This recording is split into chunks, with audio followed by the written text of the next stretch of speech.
Okay, mic test, everything still good? Perfect. Okay, then we are moving to the next lecture, which is staking. Again, any questions, raise them. Hopefully now you're mindful of what future lectures we have. And if you know for a fact, okay, like this will be answered in this lecture because it's literally in the name, then probably you can wait a second and then ask it. But still ask it, and I will potentially just remind you, wait 5 slides or wait to the next lecture. So we'll be covering staking and how Polkadot actually does it. So who here has ever interacted with Polkadot staking? Okay, who here has interacted with any sort of staking, not just Polkadot? Okay, a few more people. So when it comes to actors to this one, it's quite simple. They're just nominators and validators. In fact, this will be the only lecture where nominators are present as an actor. This is their sole purpose, is to interact with the staking system.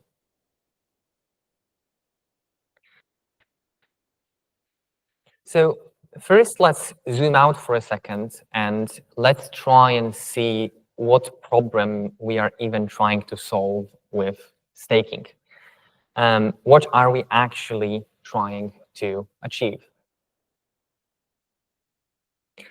The problem is figuring out who gets to produce or offer the next relay chain block, or perform some other specific privilege duties of a validator. I will be specifically talking here about the relay chain. Remember, there were no collators in the actor list. We are talking about the validators of the relay chain, the active validators of the relay chain. And what we'll be trying to figure out is who are they and who gets to continue extending the chain. So we had to come up with an algorithm or a protocol that in the end will essentially appoint the authorities to perform all the different necessary duties. Between them, one of them is block production, but in Polkadot, there is much more than just producing blocks when it comes to the responsibilities of a validator. So when trying to understand a blockchain problem, it's often very useful to simply look how Bitcoin solves it, how they actually dealt with it, just so you get some kind of a perspective of a comparison. And Bitcoin is not perfect, but its beauty lies in its simplicity, how easily describable it is, and how immutable it is. It's essentially a minimum viable blockchain. So Bitcoin uses proof of work as its authority module. It allows all nodes with some hardware to essentially generate random numbers, generate some hashes. And to simplify it a bit, if you find a sufficiently small random number, sufficiently small hash, you get the privilege of being the next author. As simple as that. It's a bit of a lottery, and the more compute you have, the quicker you can do it, and the higher chance you will get to produce the next block. So this solution is very sleek because there is no well-defined authority list. There isn't 1,000 Bitcoin validators and no more. We don't even know exactly how many they are. Maybe someone is mining and they're doing that in their basement on a completely private network, and they will only make themselves public when they actually find it. So this is a very nice property of the proof of work system. It doesn't have a bounded set of authorities. Anyone can mine at any time, and you might not even know about it. But there are unfortunately some trade-offs in this design as well. It's an endless arms race, wasting more and more resources to secure the network. And I often hear this misconception that, oh, if we are using more resources for Bitcoin mining, it has like higher throughput or something. No, it doesn't. It's maybe more secure, but the throughput is completely disconnected from how much effort we put into the mining process. So that unfortunately means that better hardware does not mean that Bitcoin gets better performance. It's a completely disconnected axis. Performance capabilities are disjoint. There is no way to improve them in that way. And that's where some alternatives to proof of work can actually come in to the rescue. And one of them, a very simple one, was proof of authority. It was an old alternative to proof of work where you do have a bounded list of authorities. It doesn't necessarily matter where they come from. Maybe they are coded in the Genesis block. Maybe they're just, given, imprinted on someone. Maybe they evolve over time. But by having this limited list of authorities that get those validator privileges, you simplify the system a lot. And then because they're at least partially trusted, there is a bounded amount of them, we can use a simple mechanism like a round robin to go around them. This, of course, comes with very, very big trade-offs. It's very dependent on the exact mechanism of how those authorities are added to the set or removed from the set. Is there a central entity controlling that? Are they just hard-coded and never changed? This can introduce a lot of complexities and a lot of vulnerabilities into the system. If they're just added by a central entity, this is a particularly bad example and will suffer from this terrible decentralization that can be exploited by this individual entity. But this idea of selecting at least partially known, bounded set of authorities that get to do some duties is a very, very useful primitive. Especially if the process of appointing those authorities is more democratic and representative than just a single entity choosing them. Because the proof of authority is as good as our method of choosing the authorities. So as proof of work was getting more and more popular, its downsides were becoming more and more severe. And very quickly, an alternative showed up on the market with proof of stake. So the short explainer of what it's doing is in a proof of work, the more hardware you had, the more control, more power you had. And hardware usually, or at least electricity, was able to be quite easily converted into money. So the more money you had, the more hardware you had, the more control you had. And proof of stake attempts to do a very similar thing, but it's just simplifying the chain. Instead of money into hardware into control, it's just going money into control. It's trying to limit or at least eliminate to the absolute minimum the wastage that comes from the hardware step. And it's also providing some pretty nice benefits of limiting the economy of scale, because someone that's running a single Bitcoin node will have much different margins of profit than someone running like a huge mining farm. They're getting better prices on their hardware. It's essentially pushing out small players from the ecosystem, whereas there's a bit less economy of scale on just having stake. You're not getting cheaper deals just because of it, at least not at face value.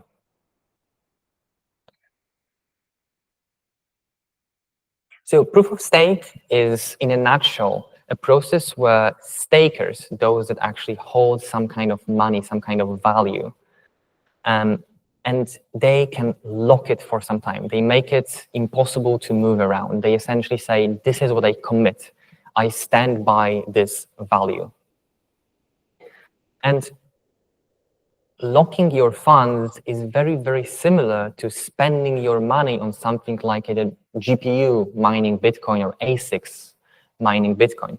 It's essentially, if you think about it, if you have some dollars and you buy hardware, you're locking your funds in this physical device. You can liquidate it later, just like you can unlock your stake later. There's a very strong analogy here. But the core thing is, if you buy some hardware, if you buy some ASICs, you're committed to the protocol, you're aligning your incentives with the protocol. And the same thing is with locking your stake. The idea is that you have some money that you lock for some time, and you are committed to this specific protocol. And the more you invest, the more you lock, the more power you actually get. You maybe have a higher chance of offering a block. You're entrusted maybe more responsibility. Maybe you have a higher voting power in something like governance, because the protocol can entrust more to you because you have more to potentially lose from malicious behavior, more at stake that can be taken away from you. But you're still an individual. You can still use the power given to you either for good and be rewarded for it by the protocol through some incentive schemes, or you can use it to try and attempt and do something like a double spend, do something malicious, attack the system and exploit it entrusting some power to you. But the whole idea is that we create game theoretic games around your activities, that you are rewarded for the good actions and you are punished and slashed for the bad ones. This is also why we need to lock your funds. So you have something that can be taken away, that can be risked by you performing some duties. And if you do them wrongly, it can be slashed. And slashing is quite interesting because in proof of work, you could argue there wasn't an explicit way of punishing someone, but there was always an implicit way built into the protocol. Because if someone built an invalid block on something like Bitcoin, they wasted some electricity, they wasted some time producing this invalid block. And eventually, if the chain will reorg and your block will be orphaned, your effort was wasted. Any rewards you collected for that specific block will be lost. So you were not explicitly slashed, explicitly punished, but there's a very clear loss of work, loss of electricity, how much you paid for it. The opportunity cost is real to that specific person. And this opportunity cost is equivalent to the more explicit punishment in a proof-of-stake system.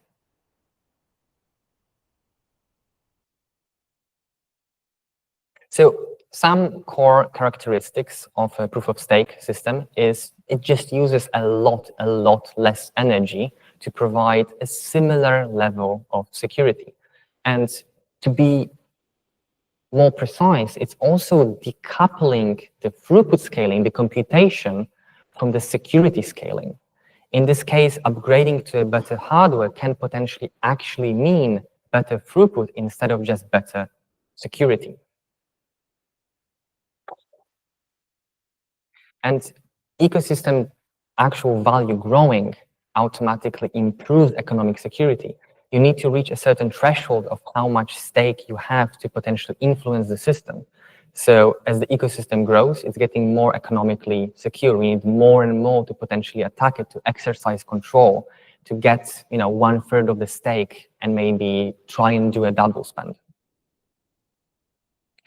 And as I mentioned before, it's removing a lot of the economy of scale issues that come from huge mining farms operating on such a large scale where they're getting deals impossible to get for individuals, which would be a very strong centralizing force for the mining hardware process.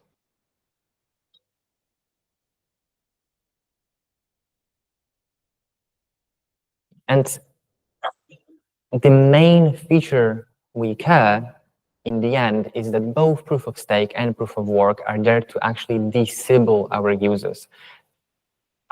Is everyone here familiar with what a Sybil attack is? Do you guys know what a Sybil attack is? Raise your hand if you know. Okay. So short story, a Sybil attack is creating fake identities to potentially denial of service attack a system. Maybe by submitting a lot of requests, maybe if you have a faucet and this faucet gives you 5 tokens to every user, a Sybil attack would be to create so many fake identities and each one collects those 5 tokens and you can drain the faucet or liquidate too many tokens. And simply having a limitation of every user gets 5 tokens does not fix the issue if creating new users is a simple process. So proof of stake helps with disabling, but is not perfect. It's not a system where we are actually disabling users or people. We only can give you as much power, as much weight, as much control as proportional to your stake. So it's a way of actually trying to prevent it, but it comes with some downsides. People with more funds still get a lot more power. This might be desirable in some cases, but maybe not the best solution for every single situation. And this is where things like proof of personhood in the future might come and help us a bit more with some alternatives.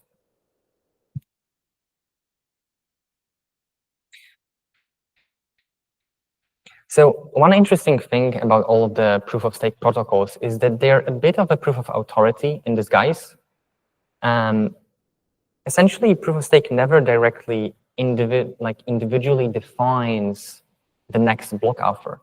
Most proof of stake systems only narrow down to a specific list of authorities for some time, some kind of an epoch or an era. And then we have a list of authorities, just like in a proof of authority system, which operates on a round robin or some other way for some time. And then we elect another set of authorities. But it tries to eliminate the downside of a POA system in ways we actually elect the validators. There's no longer a single entity deciding. It's a more decentralized process of trying to figure out who the authorities should be. And in this lecture, we are solely focused on the part of selecting the authorities and not necessarily what they are doing after they are selected. This will be covered in the upcoming lectures. And there are a few different ways to approach elections, but our main goal is to narrow down from the list of potential validators to the list of active validators with significant stake backing them. This well-bounded list of authorities. And the first most naive way was the classic proof of stake. Then we'll be exploring delegated proof of stake, and finally finishing on nominated proof of stake, which is the way it is done in Polkadot today. Classic proof of stake is something very similar to how initial Ethereum proof of stake was operating. DPoS is, I think, something that Tron is still using, or EOS, and NPoS is Polkadot. So we have some comparisons to different ecosystems. Any questions so far?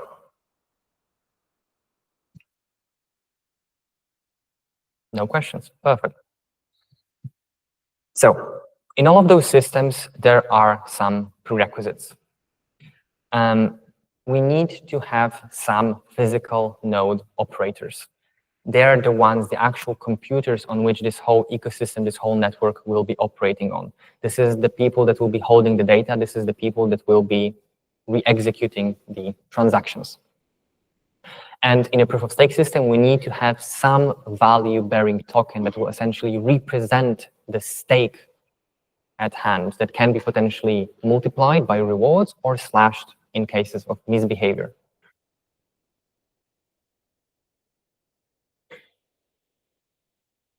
And the difference between the different staking flavors is mainly about how the stake interacts with the people operating the hardware. So are they the same people? Are they different people? How do we get from stake to hardware operators? How are they selected? Different sub-flavors of staking will be solving that differently. So in a classic proof of stake, you essentially need to be both. You need to be the token holder and the hardware operator. So we have a list of candidates, essentially A, B, C, D, E, are the hardware operators, also having some value-bearing token. And they self-stake, they self-nominate. They say, hey, I have this much value, and I'm also providing the hardware. And please select me. I should be the one doing it. And then usually the most common way is whoever has the most stake wins. And we select a predefined amount of validators, like, I don't know, 100, 1,000, whatever. We select a top subset of them. This is a very naive and simple approach. And after we do it, we repeat it once in a while to see maybe the values change, maybe someone acquired more tokens, maybe someone sold their tokens and stuff like that. But what if we have a lot of tokens, but we have no desire to actually run the hardware node? It's a lot of work. You have to make sure that the bandwidth is there all the time. There are no downtime. It's a lot of responsibility to do it. Some people have the stake, have no hardware. Some people like to do and maintain the hardware, but they have no stake. It essentially requires this coincidence that someone has both stake and hardware and the will to maintain it. And finally, what if the stake is spread over many people and taking the top N is accounting only for a very small percentage of the stake? This will be a very low stake utilization, which is really bad because we have all this stake that potentially wants to secure the network, but we only take a small fraction of it at a time that in fact actually secures it. So if we would implement such a protocol very quickly, people would start creating abstractions for it. For instance, if someone, I don't know, I pay someone else and they run the validator for me, they run the actual hardware for me. And then we just do it off chain and I pay them a bit and I give them the stake and stuff like that.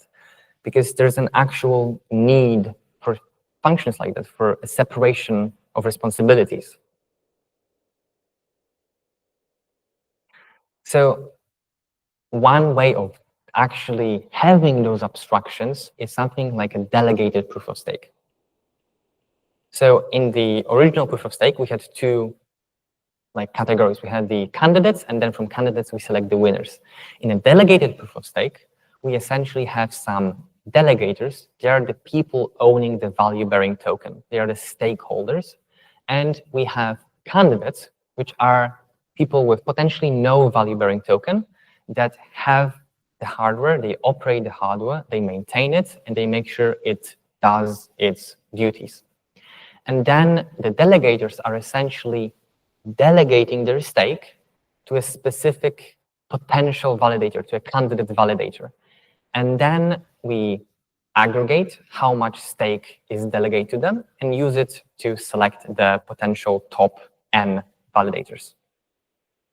The votes are generally one-to-one. If you have some stake, you pick a specific node operator if you think they will do a good job. Question in the back. Microphone.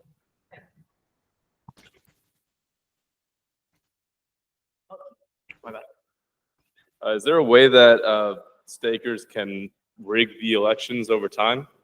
Not just immediately up front, but progressively? Yeah. So it very much depends on with which flavor of proof of stake you are using. But the main way to, quote unquote, rig the elections is you just need to acquire more stake. But if you acquire more stake, you're at more risk, you are more invested in the protocol. And the whole line of argumentation goes, if you're so invested in the protocol that you have so much stake in it, are you really incentivized to do something against the protocol? Because you are the one that will be the most harmed by it. And if you do something super malicious like double spending, then you will be slashed for it and you will lose a lot of that stake. So you can do it, it's just really expensive. And in those simple proof of stake systems, that there's not much else you can do to rig it. It's just checking how much value there is behind the validators. So you need to have the stake. It's not like, oh, this is my philosophical agenda, I'm a politician. This is like, no, I have this much stake, that's it. It's very easily something that can be objectively evaluated. Any other questions?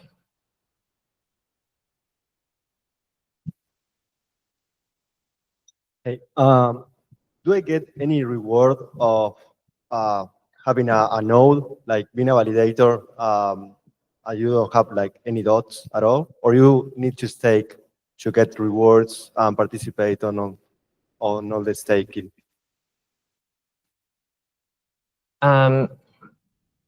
So in this specific case, Delegated proof of stake is we have the node operators who are essentially running node operator as a service. This is what they're doing.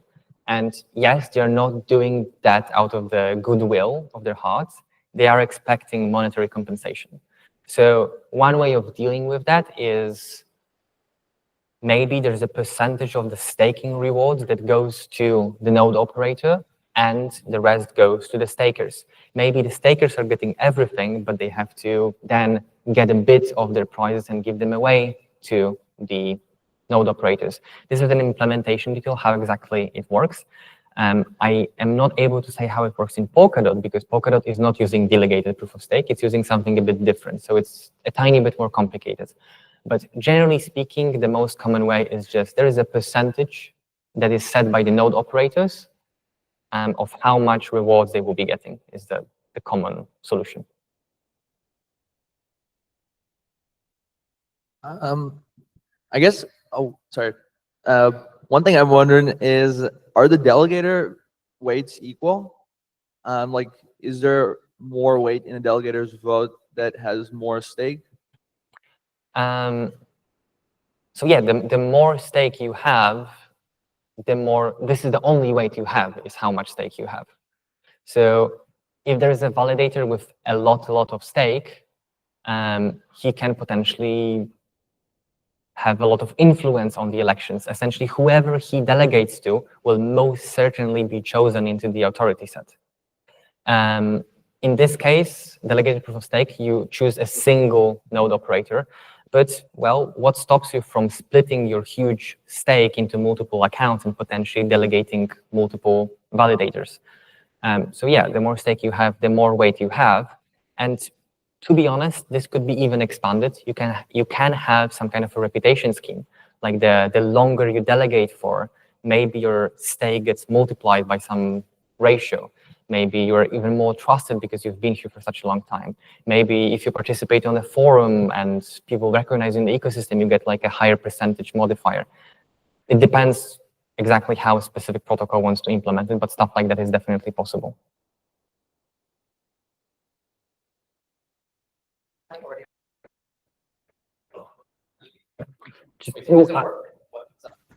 Just ask it and then we'll cover both of the questions. So could this have vulnerabilities to Sybil attacks if someone is like a whale that has lots of crypto and stakes it in multiple wallets to get more votes onto a validator candidate, for example? Yes, you can split your stake into multiple accounts, but the whole point is it doesn't really achieve much because what matters is how much money you have, how much stake you have. So if this guy, instead of just delegating 10 to C, creates 10 accounts, each with 1 dot, and with all of those delegates to C, the system doesn't care. It's all the same because we just tally up, we just aggregate how much in the end goes to C, and this is the number that matters. But if we'd be having some reputation system that maybe adds like a flat constant if you're a reputable person, and then you create a bunch of fake identities, this is how this could be exploited. And then we have to really wonder, can they game it? Can they create can they do a Sybil attack, create a lot of fake identities and abuse this reputation system if it's not just a multiplier?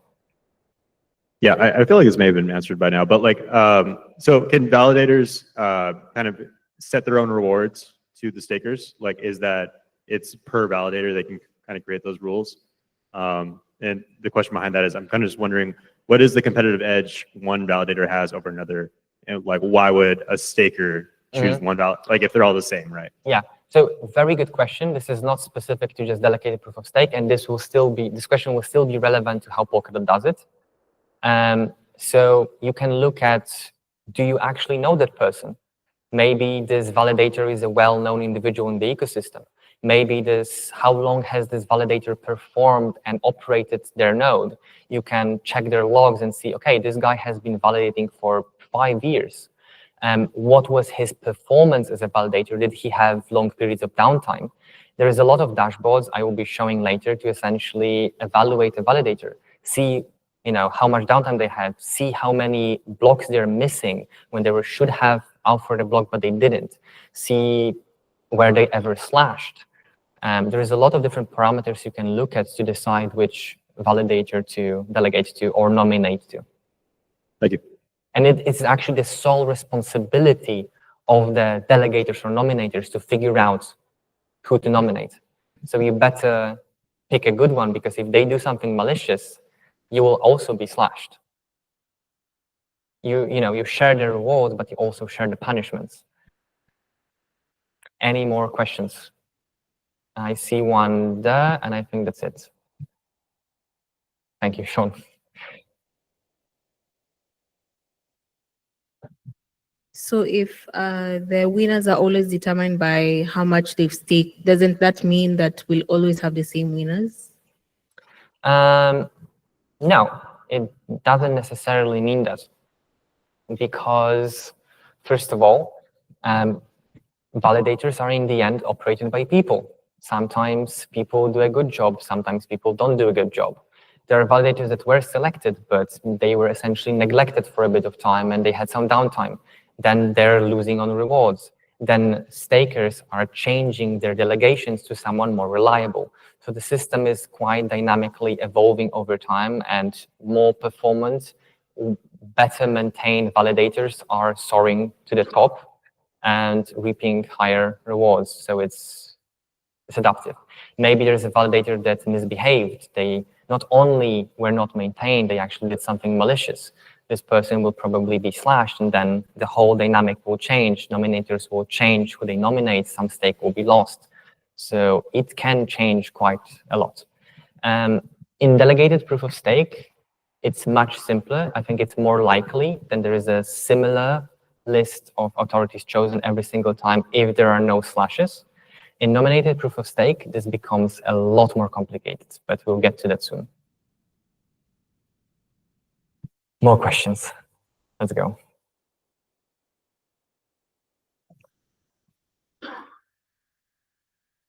Thank you. Carlos, yeah. Question. If I am a validator, as you explained, the more dot I have staked, the more likely I am to be selected next. So there is an incentive for me to get more and more stake. But if a validator gets much more stake, then the network gets decentralized. How does the system balance for that? So this is a bit of an implementation detail. So in this specific delegated proof of stake implementation I was describing here, if you are simply in the top N validators, you just get into the authority set. If you have enough to get into the authority set, maybe that's all there is to it. There are no more extra privileges if you have more than that. So it then depends on what block offering mechanism you have. Does your block offering then depend on how much stake you had, or just that you were in the authority set? For instance, if you would use a simple round robin mechanism, maybe you have the top 100 nodes get into the authority set. Then it doesn't matter if you're the highest net worth validator in the 100 or the lowest one. If you're using a round robin, all of you will get the same amount of block authorship privileges. It has to go all the way around 100, and then if you issue another one. So it really depends on this actual implementation and if you get more privileges. In a case where it just gets into the authority set, having more tokens wouldn't necessarily immediately give you more control. But what you can do is you can split your personality. You can just create, if you have much, much, much more stake than is needed to get into the authority set, you can simply create another validator and get this excess stake and essentially delegate it to a different one. And this would, in fact, in such a system, give you a bit more control by offering blocks more often and stuff like that. Which, yes, would give you more control the more stake you have. How big of a problem it is, it really depends. But yet again, you have a lot at stake, you have a lot of potential control. This is just how the system operates. And the whole idea is that if you do anything against the protocol, you should be noticeably punished for it. And if you're willing to put so much at stake, then you're pretty strongly incentivized to not do something against the protocol.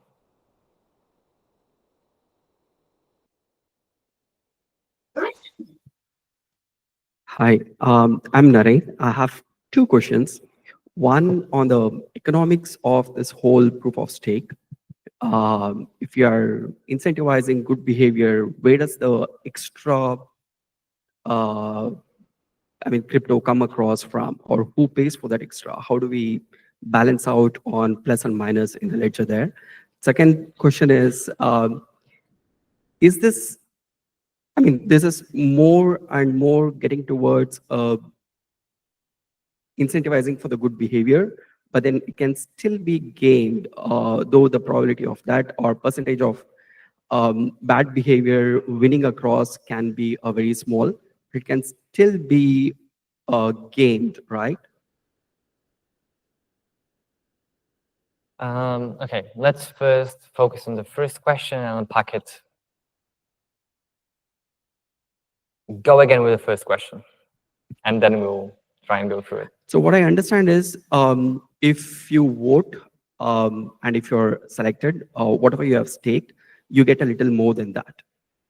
You get paid back, right? That's Yeah. an incentive of staking something for some time. Mhm. Now, where does that extra, what you get paid comes from? Where does, okay.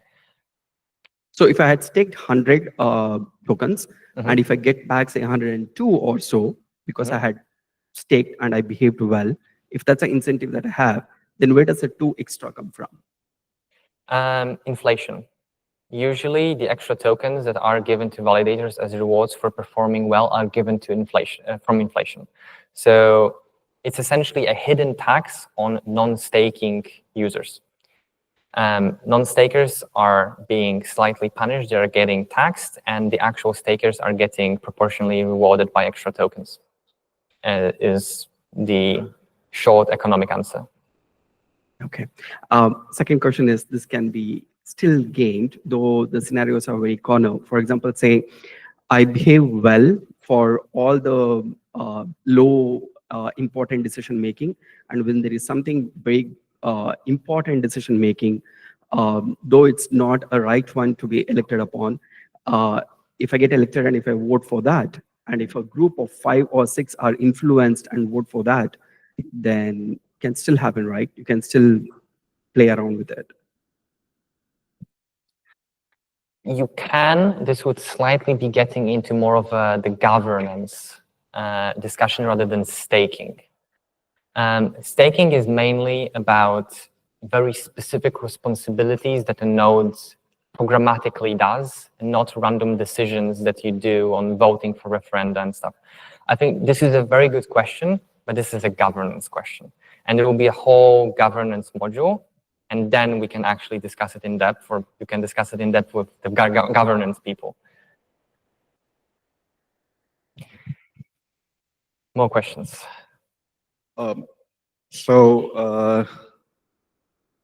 Why don't we just so if let's say we only have a token that's dedicated for validator staking, we don't allow anyone else to hold that token, then we don't have these sort of mechanisms to allow people to put in their stake if they're not a validator, if they're not running their own node.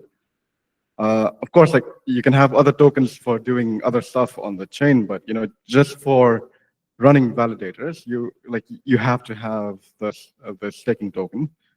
Then we don't have this idea of capturing stake, which you mentioned. Like, why is it so important to have this? Like we now need to think about, okay, so validators don't really have enough of the staking token, that currency, so they need to get it from the users, and now they have to.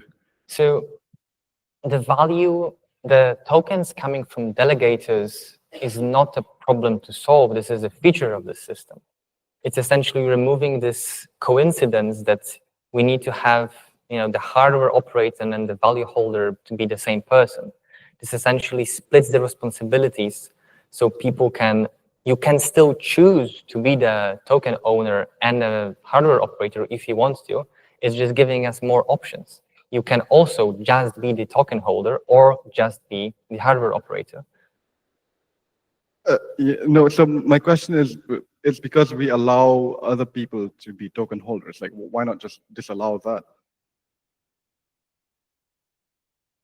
Because we want to allow it. This is giving us a lot of cool features that you No, I don't mean, have. so we can use like other tokens for doing other things. Like that's fine. Like, but why allow users to stake? Like, what is it? Like, is it just to give They're them- providing liquidity. They're actually securing the system. They're increasing the amount. If we just would make it that a validator has to have their own tokens and stake, and it has to be self-stake essentially, will limit the amount of liquidity that can secure the system. By opening it up to a lot of different liquidity sources, we make the economic security of the system much more durable because we source the liquidity from, we catch from a much bigger lake, essentially. It makes it much more difficult to have critical mass and try and attack the system by acquiring a big chunk of the liquidity if the whole liquidity pool is so much bigger. So we want to target as wide of an, liquidity audience as we can. This is a very significant benefit of the system.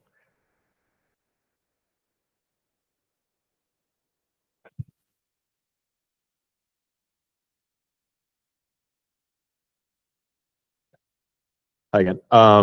Okay, so what if I wanted to be like a bad actor validator? What does that mean? Because like by default, I'm guessing a normal validator would pull down some kind of Git repo or a release candidate and just run it, and then it works honestly by default.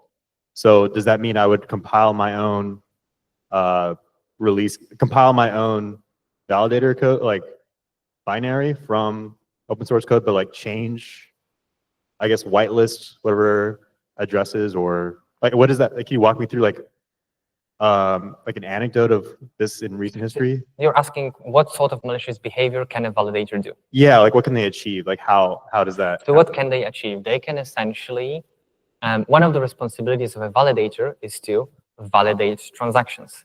What they can do is they can actually modify the binary. They can, get the SDK, make a modified version of a validator that does some malicious stuff.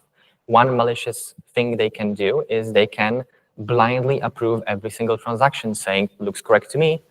And this makes it so an invalid transactions, like a double spend, can go through undetected. Of course, a single validator will not be enough to do that, but it risks, this is your attempt. You're trying to push through an invalid transaction.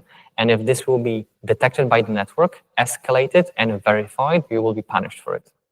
And there's never a case where it's like accidentally, because this is all just ran through computer code. So there's never a case of like benefit of the doubt, this validator validated incorrect transactions, or because it's it would all be intentional at some level. Yes. So the answer to your specific question is no. But I think the actual question you're asking is, was there ever an accidental slash or a punishment on a pretty much honest node? And the answer to that is yes. It wasn't in a specific example of validating a transaction. It was a different accidental malicious, quote unquote, malicious behavior. And yes, there is a benefit of the doubt here, because this is actually going into the details. But every single malicious behavior that is detected by the Polkadot network, the way it operates is it essentially queues the punishments for 27 days. And it is known, okay, this person will be punished after 27 days. This is like a trial period, like a court jury period. And if you essentially think you are innocent, this was like a bug in the software, something happened, you have logs to prove it, you have some resources to prove it that you didn't do anything malicious, then the OpenGov scheme in Polkadot can help you with that. Because the slash is queued and you wait for some time, if you provide enough evidence and the token holders investigate your evidence, the fellowship and the other investigate your evidence, your slash can be canceled. And there were some cases where the slashes were canceled because it was just a bug and the validators provided evidence. There were also some cases where pretty much innocent validators were slashed but not because they were malicious, is because of their negligence. They essentially did some poor maintenance on the validator, which caused it to do some unexpected behavior, which caused a slash. But then, well, it wasn't canceled. The slash in the end wasn't canceled because, yeah, sure, you were not, intended to harm the network, but through your negligence, you did something you shouldn't have done. And this is your only job as a node operator to update your software, make sure it's performing correctly, and make sure you don't do that stuff. Okay. Hey, Martin here. I have a question. Like, if the node, for example, changes the code so it's like still allows valid transactions to go through, but like has a whitelist, right? Put some addresses like forward on some backward, does it get slashed? Like you have like your favorite node that you delegate always because it favorites you as well. It really depends. So if you would have all the validators are participating in the networking layer where they exchange gossip messages and stuff like that. If you would have like a hacked validator version that, for instance, prioritizes sending some gossip messages to your favorite peer because like you personally know this guy, like this is a behavior that's different than the standard protocol, but you will probably not be punished for it. So there are some behaviors you can change which will not immediately result in a slash. The main thing that will result in a slash is there is a cookbook, there is the runtime of a state transition function. If you approve a state transition saying it was legal when it did some illegal state transitions, it didn't use the extrinsics, the inputs, the API calls that are only available there, then this is a slashable offense. Another common slashable offense is equivocations. Equivocations are essentially making conflicting statements, saying, imagine you only have a single name. My name is Alice, and then also saying my name is Bob, and signing both of those statements. If those statements are found, both, you immediately know they're conflicting. You sign both of them. You say you're Alice here, but you're Bob here. Conflict, and this will also be a slashable offense. And pretty much like most slashes are either approving invalid transactions or equivocations. Okay, so if, for example, a node will favorite me, right, and calculates differently the fees for running the program or whatever. Fees are specifically encoded within the runtime. They're parts of the state transition. This is not something you can, the validator doesn't decide on what the fee is. They simply have the inputs for the state transition, they run the state transition, and the fee structure is embedded in the state transition. So if they do it on their own and they change numbers, this is an invalid state transition.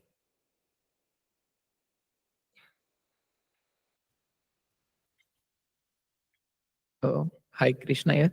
So when we generally in proof of stake, when we slash, we burn the token. So in case of Polkadot, does it work the same, or like do we try to recirculate it? The slashed, whatever the slashed amount is, what do we like basically do with the amount? Is it burned? You said we many times. Who are we? Are we the denominators, the collate? Like who are we? The network or the I mean, whenever the slash happens, where does the slashed amount goes?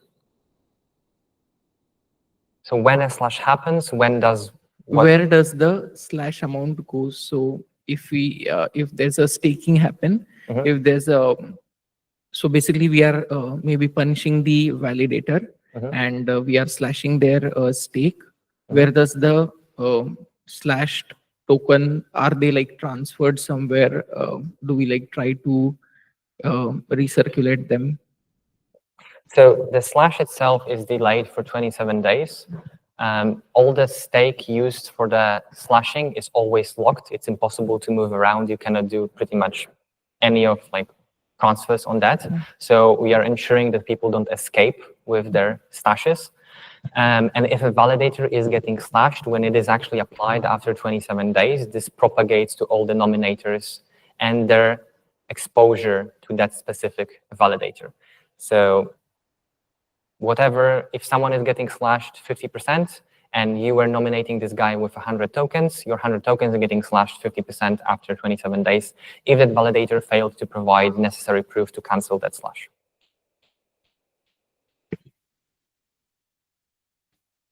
More questions behind you, I think.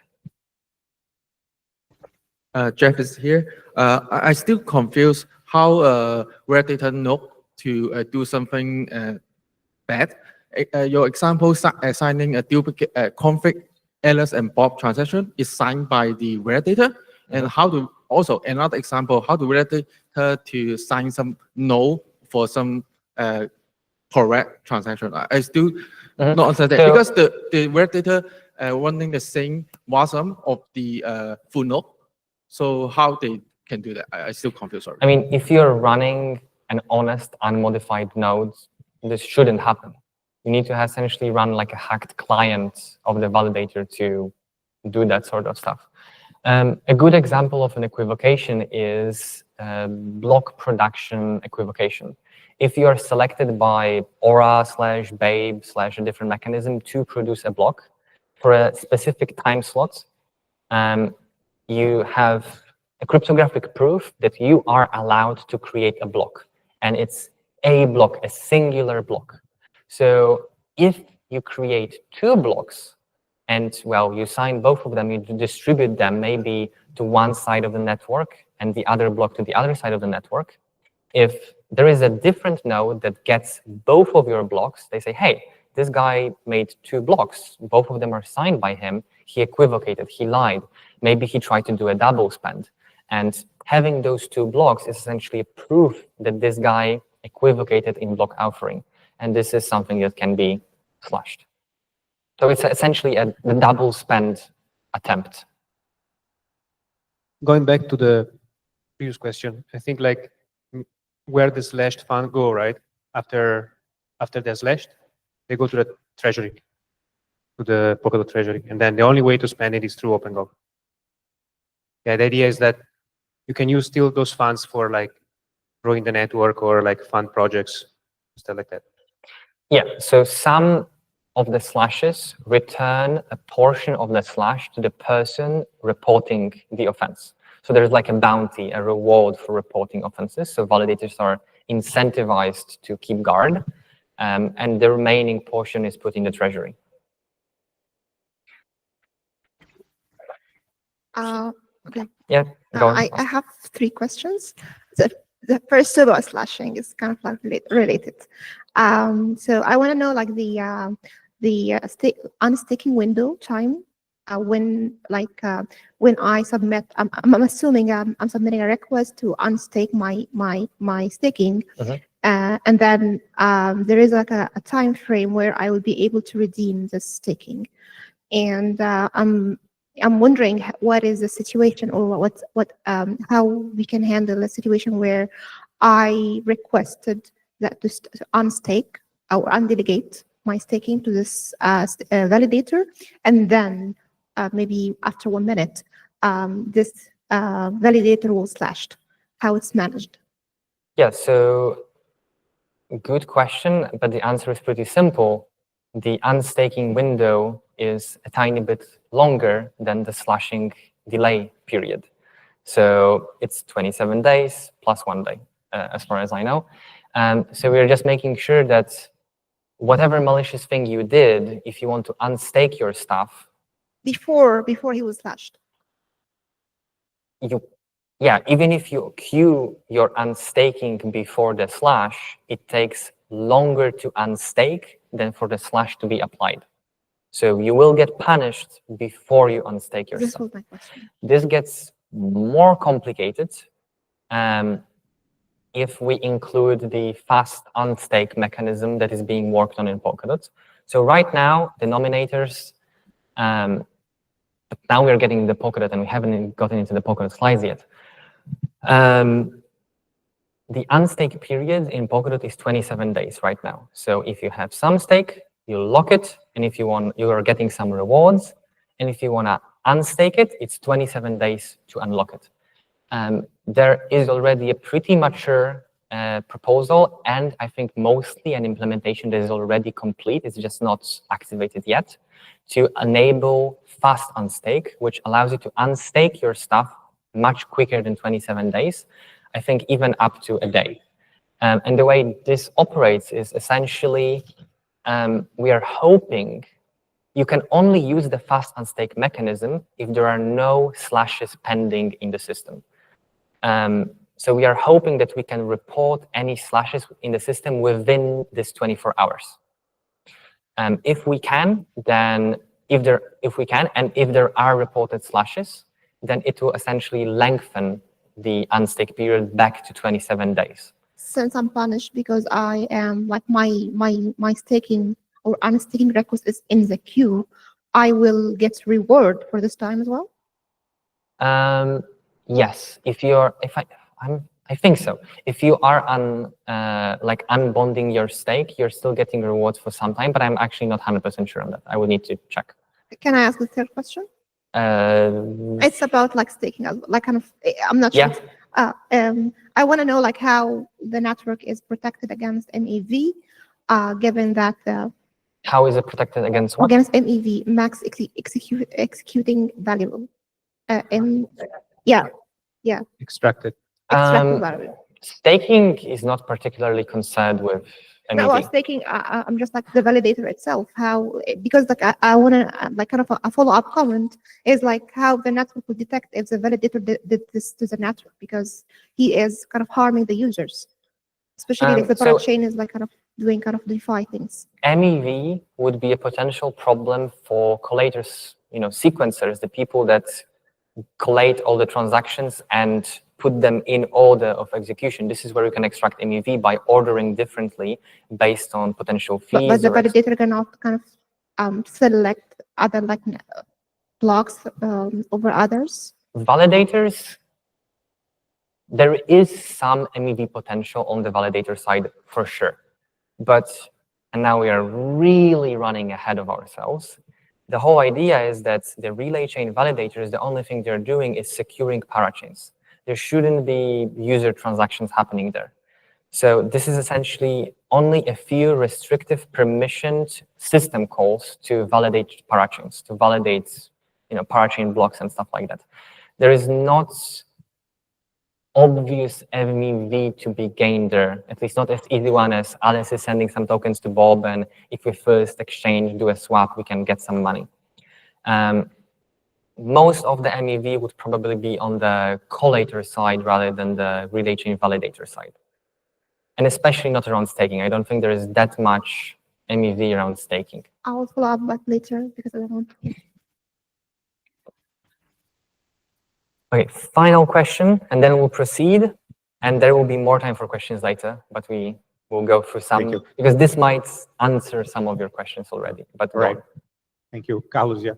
Question is the performance or how fast the validator performs the validation factoring in the probability of it being selected? No. Not in Polkadot. So the performance doesn't matter?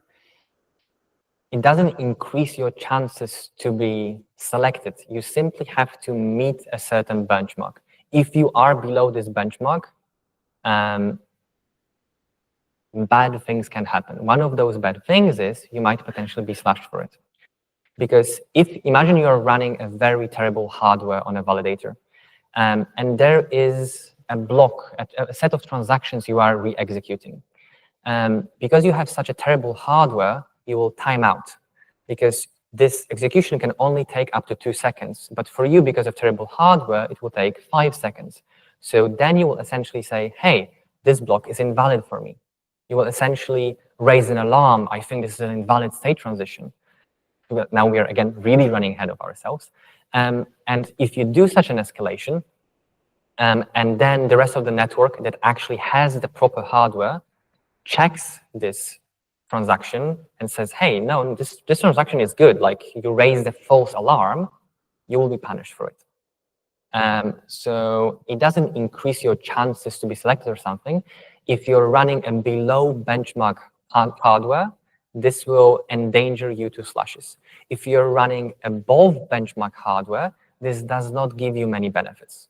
You are not getting more rewards, because if you re-execute this transaction a bit faster, like, it doesn't actually allow you to do that much more. There's only a certain amount of responsibilities you need to do as a validator. It's not an arms race. You just need to have enough hardware to do those responsibilities, and that's it. Cool. Okay, I'm going to proceed. There will be more time for questions later. Where was I?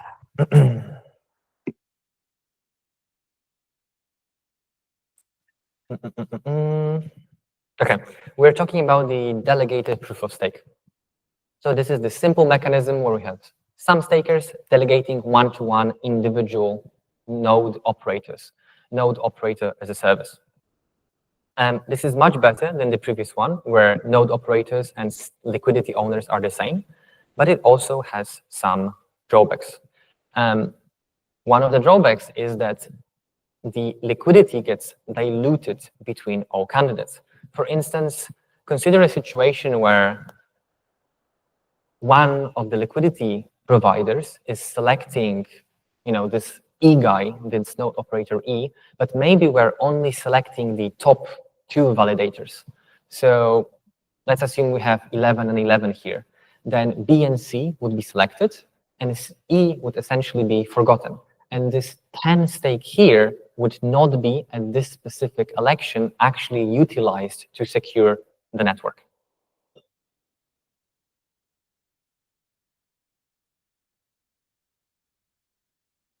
Yeah, so funds might get delegated to non-winners, which effectively wastes the stake at this specific election.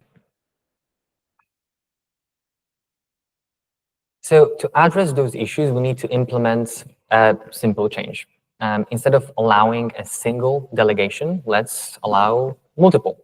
Then your chances of selecting a winning validator increase.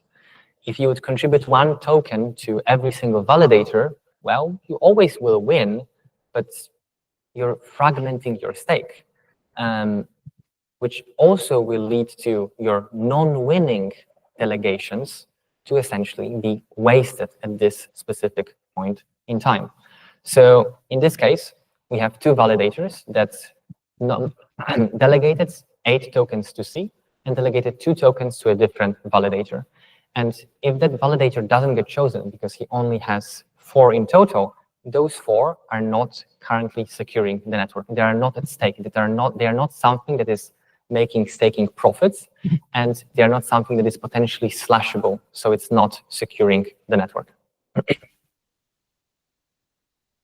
So your stake is effectively split between multiple candidates. It's not being effectively used, a low stake utilization.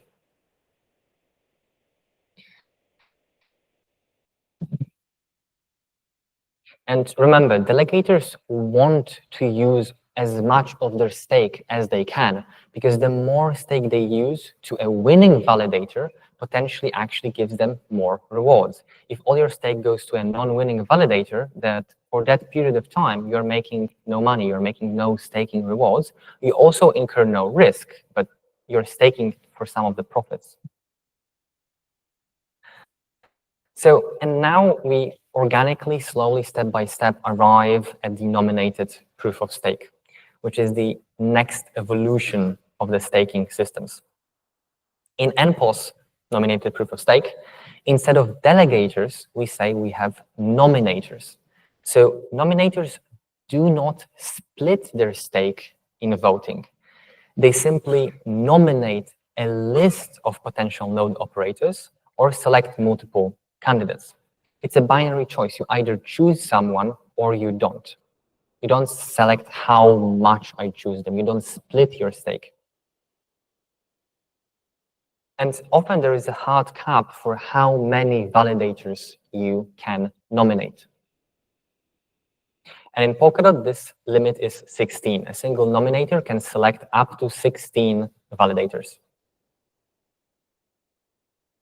And next, once we have all the nomination, there is an algorithm that essentially tries to compute an effective allocation of how to actually distribute your stake between your nominations. So we get the highest possible diversification of stake between the validators, the highest possible stake utilization rate. It will only compute which of your selected nominations should receive your stake and how much of it. So if you select a single validator, it will simply figure out if your stake can be used and if this validator can win. And we will explore in detail how it is done in a second. So to summarize, you name up to n nominees. And then there is a well-defined algorithm that looks at all the nominations and how much stake there is for each individual liquidity provider. And there is an algorithm that verifies, computes a solution of how this stake should be distributed between them. And it actually decides the winners based on how the stake is distributed. So as a nominator, you're free to express your desire to back non-winners. If you have some strong nominations, it gives you room to experiment, because if the non-winner don't get selected, as long as your stake is used for one of your winners, then you're still reaping some of the rewards.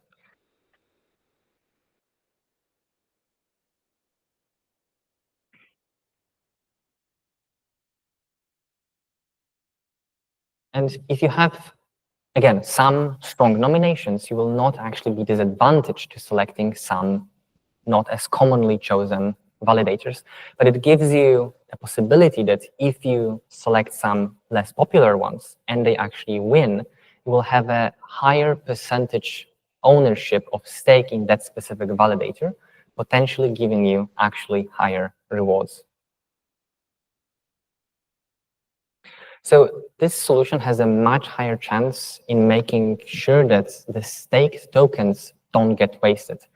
It's quite difficult if you provide 16 potential nominations for literally none of them to be making it into the elected active set.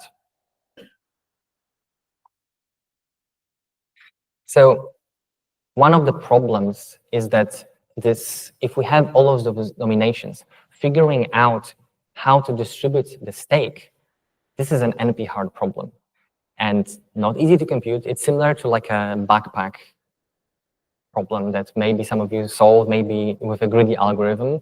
There are ways to solve it in some time, but it's quite computationally expensive. And we generally kind of try to solve it on chain. There's a question in the back. Where is the mic? Was there a question? Okay. So the actual algorithm we use to resolve those elections is called Fragment. This is a very well-studied algorithm that essentially tries to reallocate those nominations and figure out how can we arrive at the best solution, and it scores the solutions. And we'll look into how it scores them in a second. But the problem is still just scalability. Like, we cannot really solve this NP hard problem on chain. But a benefit is we get much better economic security measures in return, because we use much, much more stake to actually secure that system. So to run through an example of the elections. Imagine we have 3 nominators, each with 10 tokens. So on the right-hand side, 3 liquidity providers, each one with 10 tokens. And the arrows essentially show how much, like who do they nominate. We can select up to 3 validators. And who should win in that case? How do we exactly create those solutions? And there are many potential solutions. For instance, we can have the pretty naive solution of, well, the guy just fully gives 10 tokens to one, 0 to the other ones. This is a solution. Maybe we have a different version where both liquidity providers give their tokens to D. Then we have one validator being chosen with 20 tokens, another with 0, which I think you already might see what the problem is with this solution. Anyone can tell me what is the problem with this rightmost solution? Is there a mic? Mic? Coming. And the numbers here are essentially the total stake of a validator for this specific solution. So probably C won't be selected. So imagine the rule is we always select top 3 validators. So maybe we don't remove the guys with 0, we just take an arbitrary one. So what would be the problem of having? He would not provide like money back. Yes, he will give no money back, but even worse, he has nothing to lose. He gets the validator privileges of being in the authority set, potentially producing blocks, maybe spamming other validators, maybe doing stuff, but he has nothing to lose. We cannot even punish this guy. So the problem here is D has a lot at stake, but C guy, if he gets elected, he can still do some stuff. He gets into the authority set with nothing to lose. So you can already see that there is a problem with the right solution is the imbalance between the total stake from individual validators. Whereas, for instance, the middle solution provides a very good balance. And so one of the criteria we are aiming for is high total stake between all validators. We see that the total stake here between all selected validators is 30, which is pretty good, which is the all liquidity we had. The middle solution also has 30 in total, also good. But if you would look at this solution here, there is no 0 guy, so it's a bit better than the rightmost solution. But the problem in this one is some of the stake in this solution gets effectively wasted here. It's not being selected. So the total stake is not maximized. So which solution here out of those 3 do you think is the best? Middle, exactly. Because first of all, we are maximizing total stake. And the second property, we are minimizing the differences between the stake. It's equally spread between all the validators because they are getting relatively equal privileges of offering blocks, sending all the gossip messages and stuff like that. And those are the 2 properties. We are looking for solutions, maximizing stake, minimizing differences.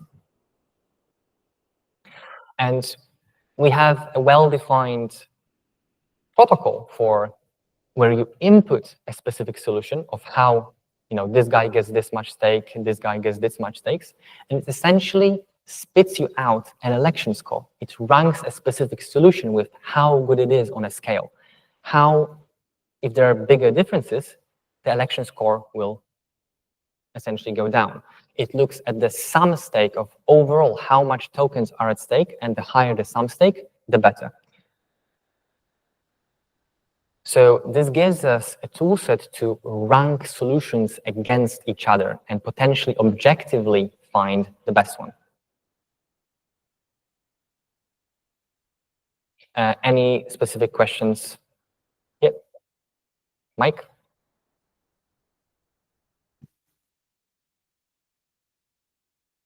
Can you please go to the previous slide?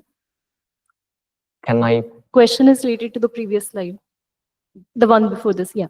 So in the third, before this, in the third configuration, you said that C does not have motivation to behave well. So C can misbehave, right? But on the contrary, I feel that C has motivation to behave well because C might not gain as much from the tips of transaction as C might get from the rewards of behaving well. Or are the rewards exactly those, 10 and 20, and that's it? Yeah, he has nothing to gain. So there's also no reason for him to do his validator duties. What will probably happen is C will simply do nothing, because even if he does well, he's not getting any rewards. So it's the worst of both situations. Even if he does well, gets nothing. And if he does bad, he's also unpunishable. So what if we could modify this further, and instead of distributing the stake right away, people just vote. They just say their top 3 nominations, and whatever are the top 3, based on the votes, we distribute them later so that everyone has something.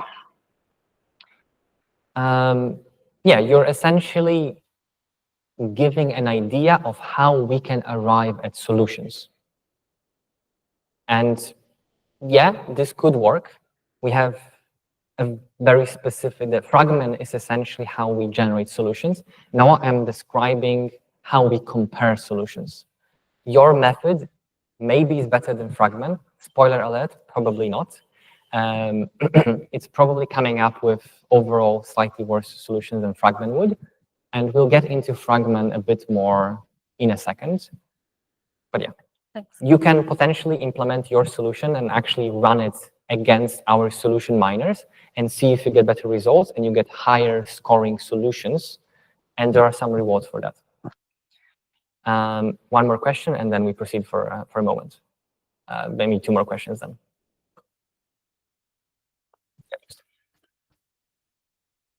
Hello, it's Josefa here. So my question is related to the previous slides, also delegated proof of stake, and it's also, I think, relevant in the unpause as well. Yep. So what's the economy? For example, the reward is only for the nominators here, and then if like some validators perform bad, so it's for their, only the reputation is at stake for them, or is so usually usually the node operator gets a percentage of the rewards. Maybe as a node operator, you get 5% of all the staking rewards you generate. So yes, you do get benefits, and you also get subject to some of the potential slashing. for validators, how it will be? How? Because the delegators are the one who are nominating the validators, for Yes. they are the one who's putting the stake on validators. So in case validators didn't perform well, so the loss is for the validators. Sorry, the nominators. Yes, yes.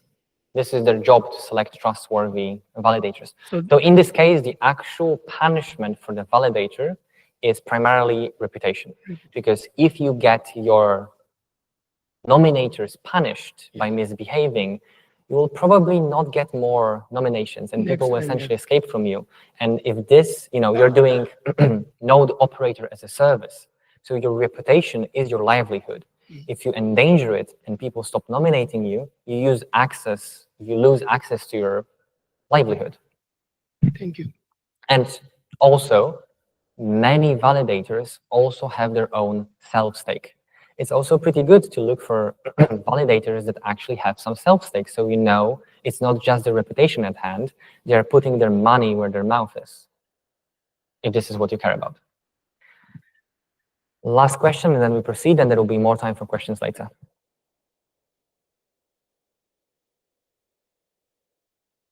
I'm not duplicating a question here, but why is there not a minimum staking amount of greater than 0 for the problem on the right hand side? Yeah. Because this wouldn't solve the problem. The actual problem, if the guy would have 1 DOT token, doesn't matter. It's still nothing to lose, nothing to gain scenario. It's not about, the 0 is not a magical edge case. We just want to make it so the tokens are spread around as evenly as possible. This is what we really care about. I was just using the 0 as a hardcore edge case of showing how bad it can get. But 5 DOT tokens is still just as bad in reality. So this slide, which is the next slide, actually kind of gets into that problem. The actual problem is not 0 tokens. If we have 2 solutions, one where a validator, there are 3 validators, each one with 333 tokens being staked at them, And then the second solution where we have 990 and 9. Both solutions have the same total stake, but one is much more equally distributed than the other. I think it should be pretty clear which one is better. Top one is better. But actually, why, other than, I know we went through the direction of, okay, this 9 guy is not subject to much slashing and rewards, but you guys see a different problem that this solution creates.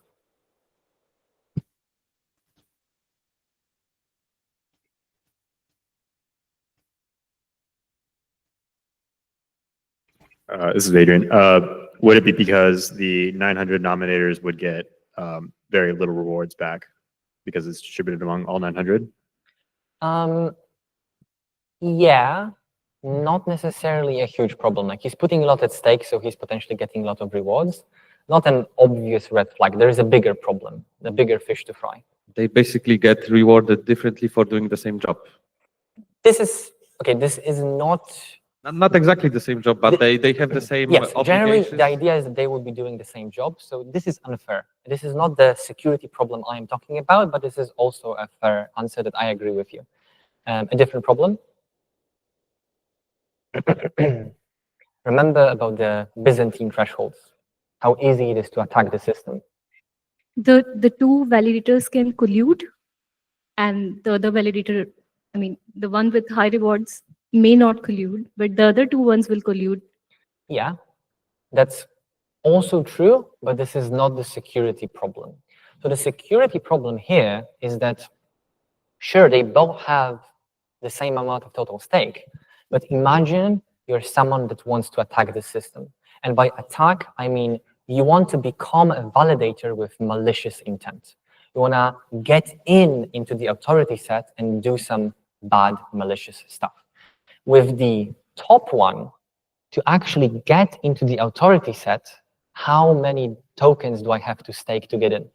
I would, in this case, have to stake 334, essentially one more than the other guys, and this guarantees me I can get in. In the second solution, I just need 10 tokens, and I get in.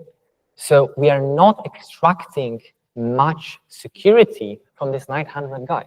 Like, he's having a lot of stake, but he's only a single person in this ecosystem. It's not being properly utilized, because to get 2/3 majority here, essentially I would need like, what, 100 tokens? 10 to essentially kick this guy out, and 91 to kick this guy out. So like 101. And then I get 2/3 majority in this chain, and I can do my own double spans. I can control a lot of stuff. So this is why we care about making the stake equal. It's making it much, much harder to actually get the majority in such a system. Does that make sense? Question. So you said that better hardware will result in better throughput. And let's say if you want to divide the stake equally to all three, and one of them has better hardware, does more work, validates more transactions, isn't it unfair for that validator? Go again. Let's say one validator has better hardware than the other remaining two, and that validator has higher throughput, does more validation. Number of transactions they validated is higher. So they will not be motivated enough to play fair then. Yes. So the way the protocol operates is there is a very specific set in stone benchmark for what your hardware should be. We do not want to reward people with better hardware more. Because the idea is not to make this an arms race. And if we would do it, then this would lead to further centralization, because people with better hardware will get more rewards. They will push out people with poorer hardware. Then suddenly you also need a lot of bandwidth, and people with poorer bandwidth will be pushed out. Then suddenly we have no validators in regions with poor bandwidth. And suddenly all validators are essentially run in AWS in San Francisco, which is not what we want. So that's why we need to ensure that the benchmark is attainable and feasible in using consumer-grade hardware, using top-end consumer-grade bandwidth. And we do not reward on purpose people with better. I think, yeah, it makes sense for some time, but then eventually when everyone else is upgrading to better machines and probably quantum computers and they are substantially better performing, then even the investors of the ecosystem will force validators to produce faster, validated blocks faster. So I think it's more like a trade-off, and I think that there are external factors here. But for the time being, when computing is not that fast in general, I think it makes sense. So as bandwidth improves and as computers get faster, we are actually raising the bar for the reference hardware. And I think we raised the reference hardware for Polkadot validators not so long ago. So we can be adaptive with it. It was done through OpenGov to essentially raise the bar, and then we get better throughput for the whole ecosystem. But it needs to be done very carefully to not sacrifice the centralization. And yeah, quantum computers are a completely different thing that I'm not even going to bring into this conversation.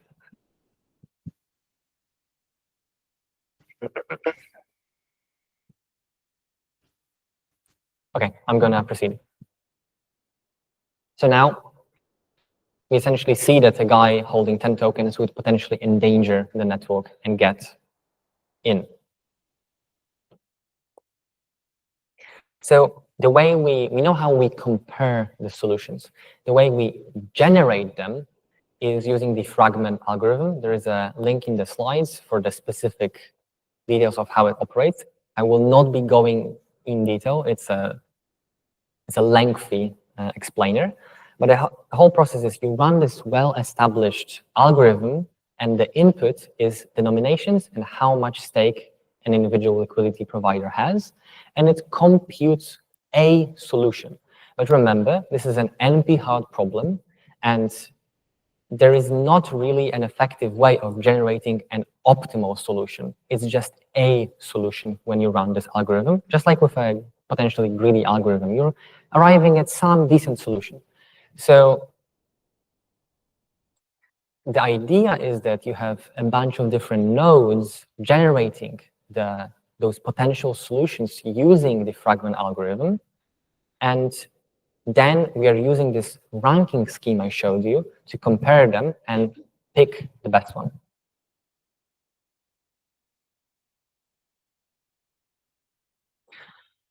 And this is how we deal with this complexity I mentioned. Fragment is expensive, and we initially wanted to do it on chain, but NP-hard problems on chain, not a good idea. But generating solutions is where the complexity is. Comparing solutions is not that hard. You just look at the total stake and the variability of stake, the differences between individual ones, and this is a very simple objective metric you can compare. So we compute them off-chain using off-chain workers, and then they're submitted on-chain through transactions on the relay chain to actually get the solutions added, and then those different solutions are on-chain compared to find the best one. And the solution miners, the people actually running the hardware to compute that, which is quite computationally expensive, are getting some rewards for that. So this is not like proof of work, but there is a sprinkle of a proof of work-like mechanism that we are actually using here. But this is not necessarily an arms race, because in the case of Bitcoin, the more hardware you have, the better stuff you can, the more rewards you can actually get. In here, the rewards are actually very fixed. There's a certain amount of DOT tokens at stake, at hand, that can be gotten. And the worst thing you can do is commit your hardware to essentially generate a really good solution. And, well, if you generate a really good solution, best for everyone. We can verify it on chain and make sure that this solution is actually valid. There's not much damage you can do, because even if you try to submit some weird solution that favors you specifically, there's a very high likelihood that someone else mined a more efficient solution.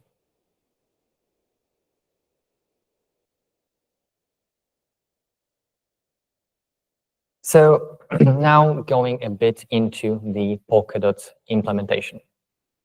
So the current NPOS protocol revolves around 4 different election rounds. First, we have the snapshot phase. This is the moment where we essentially look at all the different nominators, who are they nominating, and how much stake do they have, and also what exactly are the potential candidate validators. We take a snapshot, we take a screen, freeze that in time, and this will be used for the next election cycle. Based on that snapshot, all those off-chain miners will essentially compute potential solutions, and those will be included later. And then we have the signed submission phase. Any signed submission, aka any validator, can choose when they're spinning up their node to have an extra flag run the solution miner. And then if they have better hardware, this is how they can potentially use that. As a side process, they can run the miner that also tries to compute those NPOS solutions. And if they find a good one, they are submitting that when they are one of the block alphas to potentially get some extra rewards. But this is a very limited amount of extra funds they're getting. So we are not incentivizing this endless arms race here. And then in a situation where there will be no submissions at all, from validators, there are other alternatives, and non-validators can also provide solutions. And in the absolute worst case, if no validator provides a solution, no external random person provides a solution, we can either extend the previous set of authorities for 1 extra cycle, or we can try and compute a very naive solution on-chain. We'll not be using a proper fragment, and the solution will probably be far away from the optimal, but at least we can compute something that gives us a new, fresh blood into the system.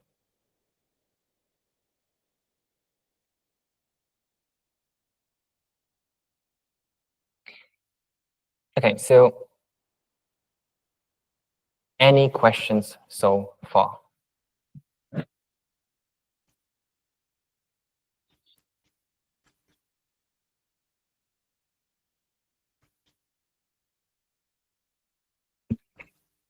Somehow it's related to this one and the previous one. I'm just thinking at the validator, or the validator with the staking 900, because it has nothing to do for me. I'm getting nothing. I'm comparing to the one who had 300. We are the same. So isn't it incentivizing me to have 2 different validator sets, and I'm behaving as if I'm 2? And in this case, I have more chance to validate more blocks. Instead of having a staking with 900, I'm having in this case 450, and yes, if you have a very high stake pool, it would be pretty stupid to have all of it on a single validator, because you're not getting more rewards for that potentially. Splitting stake between validators and creating multiple validator identities, then you also need to have more hardware to actually back it up. But you mentioned it doesn't require a more sophisticated hardware, it's not high like Bitcoin. So I'm not sure how expensive is that, but I'm just thinking it's not that expensive. Yeah, and this is the optimal way of doing it. You should, in that case, split the stake to support multiple validators. Last question is do we have a kind of minimum staking value? Should be, because otherwise I will have 5, 5, 5, and then. Yep. So we have both. We have how much you can, as a nominator, what is the minimum amount you can nominate someone with. This is essentially to make it, because Fragment is expensive to run. Fragment is expensive to run, because there is a lot of different edges of this graph, and we have to compute the optimal arrangement, or at least close to optimal. So having a bunch of people nominating with one dot would make finding a solution very, very computationally expensive, even more than it is now. So I think we have 250 dots minimum for a nomination. And there is also some hardwire limit for how much stake a validator can have. But this is not particularly relevant because when we have all those solution miners, a solution that has a validator with such a low stake will simply be valued very lowly. It will have a very low election score. It will not be selected. There will very likely be better solutions with a more equal distribution. So this limit doesn't actually matter that much here. Any extra questions?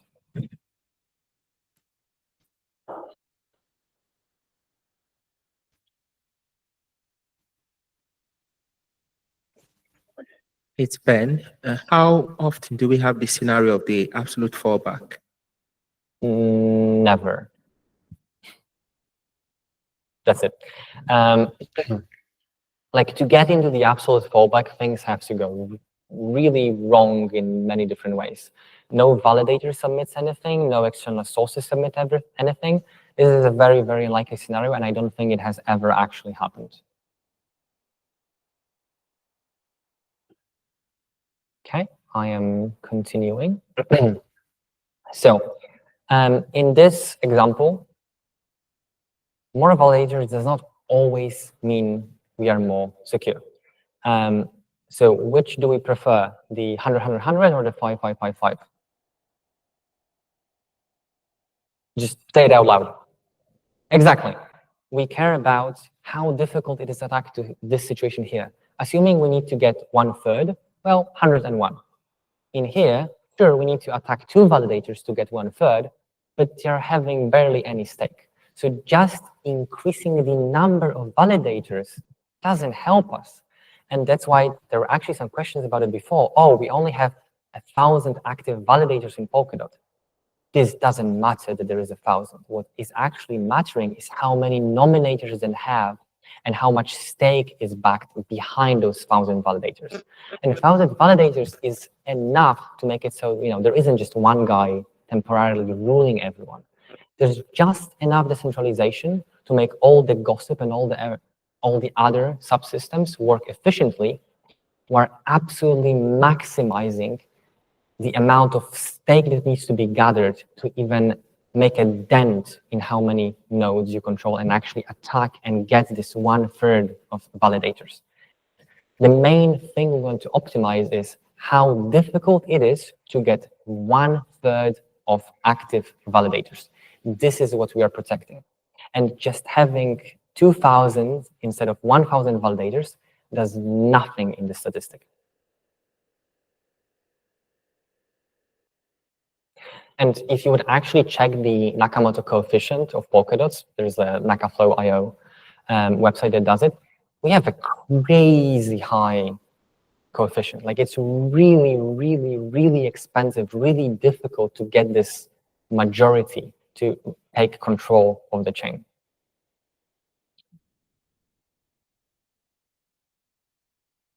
And hopefully this will answer some of the questions.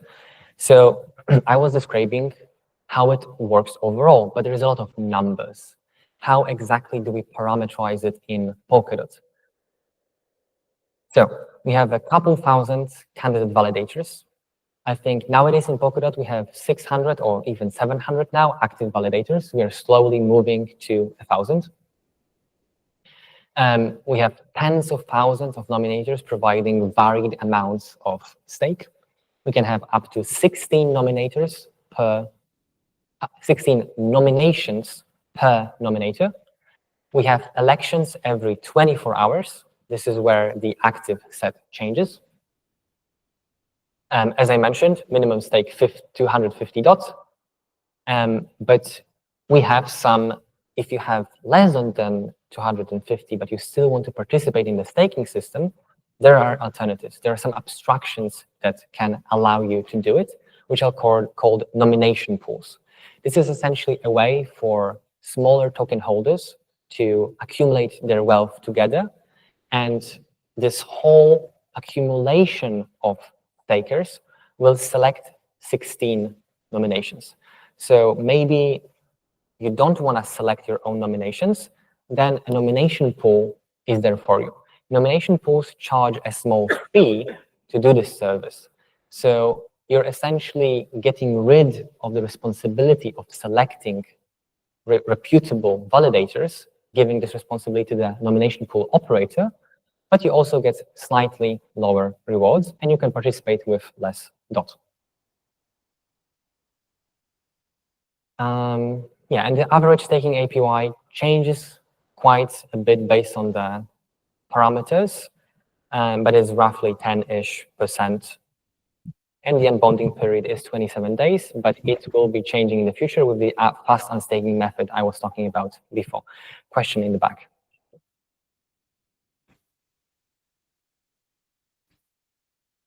What are the plans for, well, I can imagine that there would become hyperinflation over time with that, unless you literally just answered that.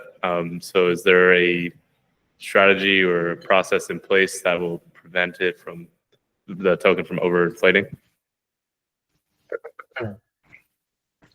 So I think there's a lot of discussions about the tokenomics. The short answer is it depends on OpenGov. Whatever OpenGov does and whatever they decide, whatever the token holders decide, that's what the tokenomics will be. I'm not 100% up to date on all the current propositions they're doing and all the current votes they're doing. I think it's 2.1 billion dot max cap. Currently, inflation has changed from exponential to linear. Before it was like 10% of the supply a year. Now is around 7%, and it's a fixed scheduled release of 120 million DOT per year, which means over time inflation is getting lower and lower. So there has been already a change. It has been hard coded into the code, and it has been voted by OpenGov. I believe that this 2.1 billion DOT fixed cap supply is currently what people are most, I mean, it's quite aggressive, of course. So the thing is that, I mean, inflation is good for ecosystems that are very young because you can fund operations. So you need to be very careful also in terms of security, how much you want to pay validators, how much you want to pay for security. If you're reducing inflation, you're reducing staking rewards. So it can be detrimental if you do wrong moves. Yeah.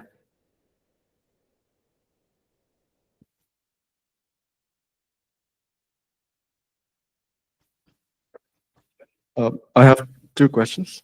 The first one is just curiosity, like, would it make sense to have weighted nominations? So the fragment, I was just glossing through the original paper by the guy who introduced it, and like, there's no restriction on whether we should have this unweighted or weighted. So would it make sense in this case? I mean, it wouldn't exactly be delegated proof of stake, but there's still an election process. Like you still have to run the algorithm, but. I think there could be some potential benefits to doing that.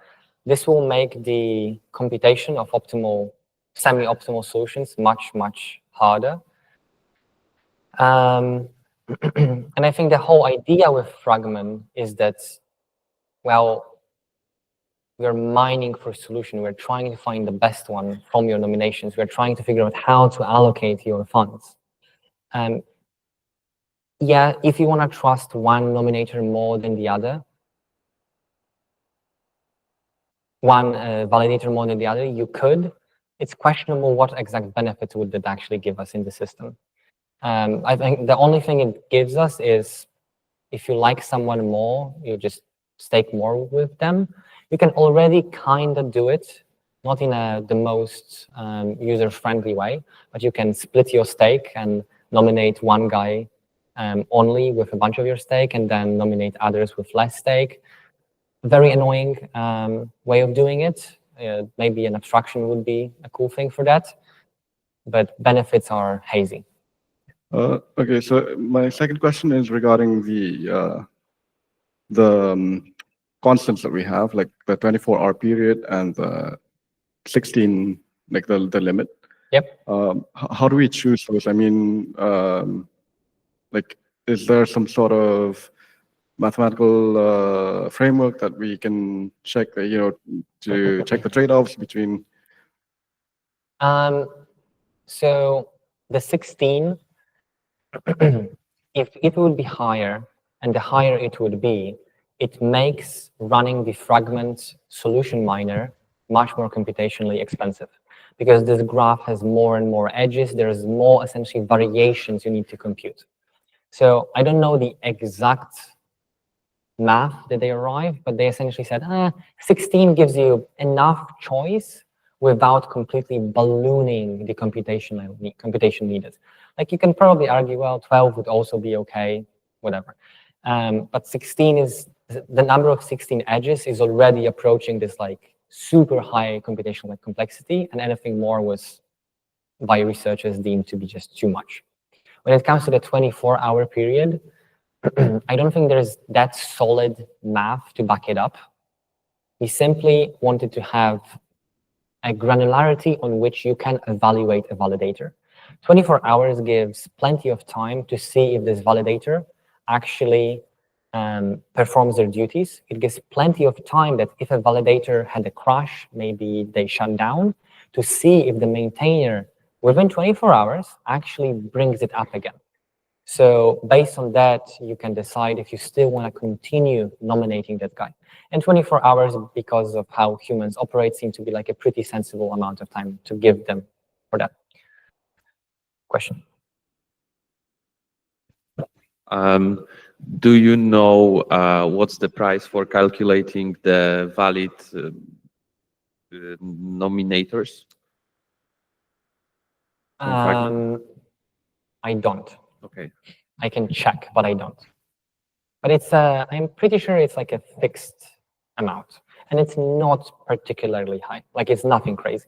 It's not a Bitcoin mining type of reward. Yeah, I can check. It actually should be on the parameterization slide for sure. No questions. When do we have the lunch stuff? Question from 12:30.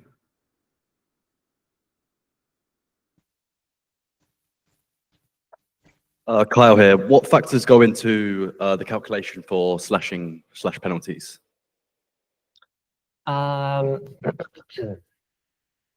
Very out of scope for this specific lecture. This will be partially explored later. To give you a short answer is, they are pretty fixed to specific offense types. So for instance,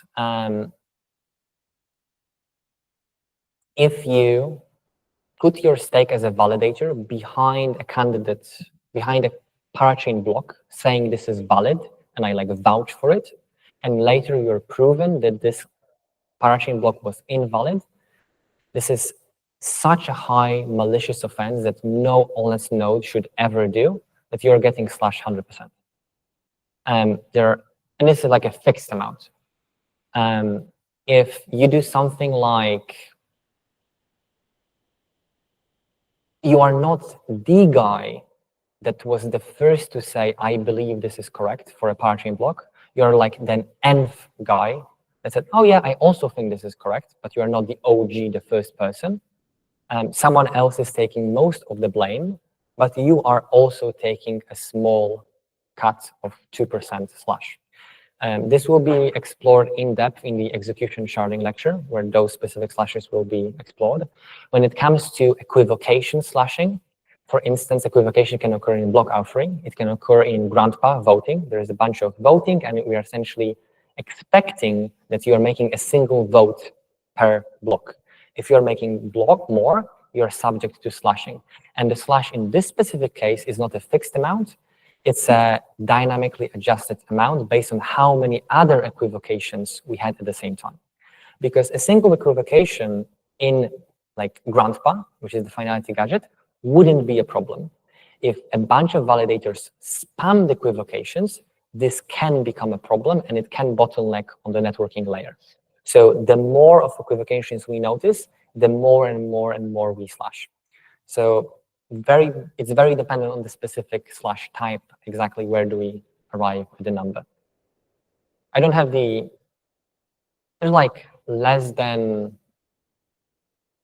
10, 15, maybe 20 offense like slash types. And pretty much all equivocations, because there are many flavors of them, have this like ramping up mechanism. And I think pretty much every other slash is a fixed amount that we simply arrive that like this is how much this should be punished for. And it's hard coded into the protocol and can be changed by OpenGov if they so desire. Any other questions?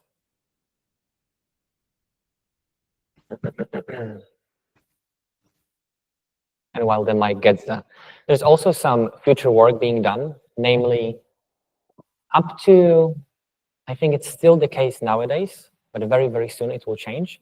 The staking system, this is the actual business logic of staking, where we hold the balances and stuff like that, is being held in the relay chain state. So this is where you submit your transaction, this is where you change your nominations and stuff like that. But as I mentioned before, any computation done on the relay chain that is not for securing parachains is kind of wasted. We want to offload that computation to a parachain to secure even more parachains. And this is why the staking mechanism is very, very soon being moved to a dedicated parachain together with some other system logic to offload the relay chain. The relay chain should be transactionless for actual users. They should never send transactions on the relay chain. Yeah, hi. So I had a question regarding the reporters that like report issues that may like lead to slashing. So in that case, we mentioned that even the slashed amount, if it's found true, gets rewarded to whoever reports the issue. So in that case, do we, for proof of whether it was a faulty transaction, whether it was actually a mistake, do we perform some form of operations, or is it like more dependent on voting as such? So you're getting a very small percentage of the slash. There are even cases where you can like self-report yourself or something because you're expecting that someone else will. I don't think it's enough for you to actually game the system or do anything with it. It's just to give a small reward to the validators that are checking it anyway, so they can get something back from it. Does that partially answer your question, or is there still some left? My where I was heading was if there's any computational if there is like any computation happening, if someone reports maybe an issue with the validators, so is there any chance that since, so first question is, do they stake anything whenever like they report? And if they stake like to support their claim of something being not right, so in case like, is there a possibility that they can maybe stake a smaller amount to report something being wrong, or like something not being correct being happening, and there is like huge computation that takes place, which possibly like is a waste of computation because like that was a false claim. They get their whatever the stake was for the report being slashed out, but it was still Okay, like a loss. Before you continue, you made a premise that you can stake like at one point stake less, like if they can stake a smaller amount, right? Yeah, for the reports. Yeah, so the problem is you're very unlikely to stake a lower amount because of the whole election cycle process. Pretty much in every single election we ever had, There are like millions of tokens involved, and the variations are very, very small between validators. Pretty much all actively selected validators have nearly identical stake. So yeah, if you could somehow magically get a solution to pass where someone has much less stake, this creates a bunch of different problems. But it's incredibly unlikely to push through a solution that creates such an unbalanced stake scenario. So there's a bunch of problems that arise if we get there, but it shouldn't happen. And it does not happen in practice. Okay. I'm linking you the staking dashboard so you can actually play around with it and see all the different values there and all the different validators and how to nominate them yourself. And the validator insights platform at TurboFlakes shows you actually a bunch of cool statistics about specific validators, their uptime, stuff like that, so you can make more conscious decisions. And if you want to read more about all the different staking subsystems and things I wasn't able to cover right now. But other than that, I think we are done for now.